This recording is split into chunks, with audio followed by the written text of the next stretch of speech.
Oke, bismillahirrahmanirrahim. Assalamualaikum warahmatullahi wabarakatuh. Shalom, Om Swastiastu, nama budaya, salam kebajikan untuk kita semua. Sebelumnya perkenalkan, nama saya Zahran Al-Muzaki dari jurusan Bisnis Islam Angkatan 2024. Saya dari kelas Manusia sebagai Pelaku Ekonomi dan Bisnis atau MSPBC. Nah, video ini ditujukan untuk mempresentasikan hasil dari pengamatan saya terhadap subjek dari 4 wawancara sebelumnya. Itu. Ini merupakan bagian dari tugas MSPB mata kuliah MSPB ini. Oke, pelajaran yang saya dapat dari pengamatan sebelumnya, pengamatan-pengamatan yang sudah saya lakukan adalah pertama terkait dengan pandangan kita, cara pandang kita terhadap suatu kekurangan atau ya kekurangan lah. Terkadang kita sebagai manusia tuh menganggap suatu kekurangan adalah suatu kelemahan gitu.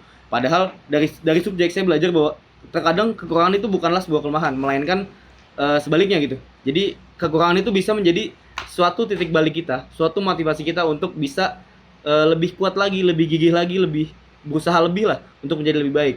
Jadi kita harus bisa merubah pandangan kita terhadap sebuah kekurangan. Jadi kekurangan itu adalah bukan kelemahan, melainkan sebagai motivasi, sebagai cara kita untuk lebih gigih lagi dalam menjalankan sesuatu. Seperti itu yang saya dapat.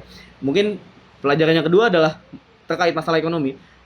Dari pengamatan saya terhadap subjek, saya mendapat pelajaran bahwa kita harus memiliki cara pandang yang jangka panjang terhadap ekonomi. Jadi subjek mengajarkan bahwa kita harus bisa memilih detail di dalam ekonomi. Sesimpel misal detail pengeluaran. Kita harus mampu membedakan antara pengeluaran yang primer, sekunder, dan tersier. Jadi orientasi kita dalam berekonomi itu bukan untuk foya-foya saja, bukan untuk bersenang-senang saja, melainkan untuk jangka panjang juga. Kita mampulah membedakan mana yang primer, mana yang sekunder, mana yang tersier. Kita bisa membedakan prioritas-prioritas itu. Oke, lalu yang ketiga adalah masalah adaptif. Di tengah dunia yang sangat cepat berubah ini, apalagi akhir-akhir ini sangat cepat ya perubahan-perubahan di dunia ini, itu kita harus bisa menjadi insan-insan yang lebih adaptif.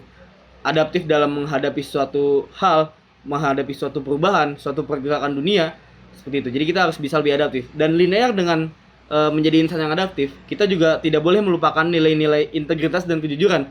Jadi terkadang adaptif yang dilakukan oleh manusia itu tidak melangkahi nilai-nilai integritas dan kejujuran. Nah, dari subjek saya belajar bahwa selain adaptif, kita juga harus bisa menyeimbangkan nilai integritas dan kejujuran tersebut, karena nilai integritas dan kejujuran itu mampu membawa kita terhadap kehidupan yang lebih baik di jangka panjang.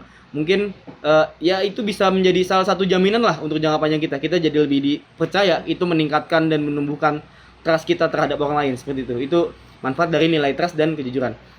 Dan mungkin terakhir pelajaran yang saya dapat dari subjek adalah terkait keseimbangan nilai. Keseimbangan nilai di sini keseimbangan antara nilai agama dan nilai duniawi. Jadi subjek mengatakan bahwa di dunia ini tidak hanya aspek fisik, tetapi juga ada aspek-aspek spiritual yang harus kita penuhi, dan itu harus seimbang gitu antara aspek spiritual dan aspek fisik, karena hal tersebut sangatlah penting. Dan selain itu, subjek juga mengajarkan bahwa berdasarkan pengamatan saya, subjek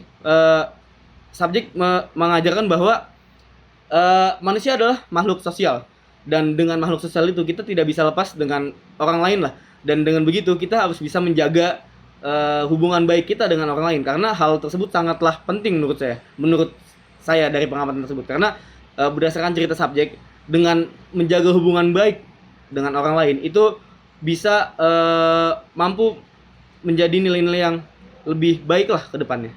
Mungkin seperti itu hal-hal yang saya dapat dari pengamatan tersebut. Mungkin kalau jika saya rangkum, nilai pertama adalah cara pandang kita terhadap suatu kekurangan. Itu harus kita ubah. Kekurangan bukanlah kelemahan, melainkan sebuah kekuatan yang bisa menjadi motivasi atau pacuan gitu.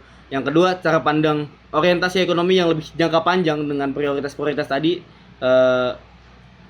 primer, sekunder, dan tersier. Lalu yang ketiga adalah masalah adaptif dengan tidak melangkahi nilai integritas dan kejujuran. Lalu yang terakhir adalah keseimbangan moral antara agama, duniawi, dan juga manusia sebagai makhluk sosial. Mungkin itu saja pembelajaran yang saya dapat dari pengamatan ini. Kurang lebihnya mohon maaf. Assalamualaikum warahmatullahi wabarakatuh.